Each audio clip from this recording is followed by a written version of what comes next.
I often saw him lean in close to her and show her his phone when something funny happened in the classroom or on social media. They shared simple things like that, building a friendship based on mutual understanding.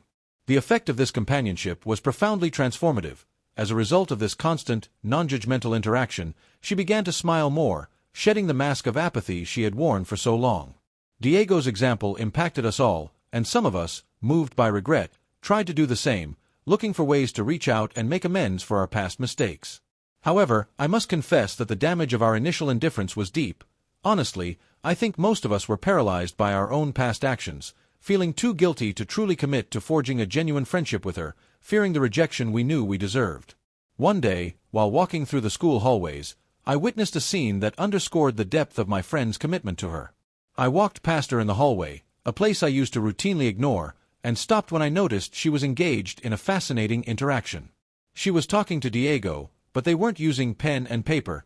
They were communicating using sign language.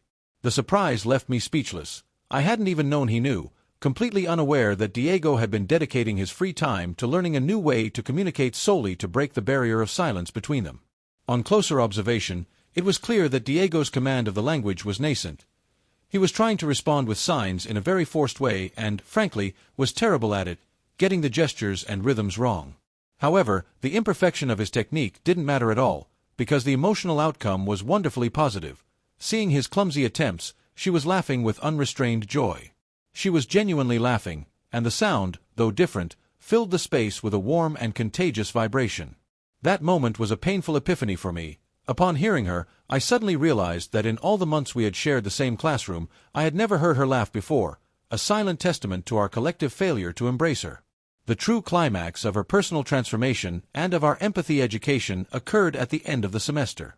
As part of the standard curriculum, Ms. Garcia assigned us the task of demonstrating our knowledge, which involved individual presentations in front of the entire class. When her name was called, Sophia rose from her seat and went to the front of the class with a determination we had never seen in her before.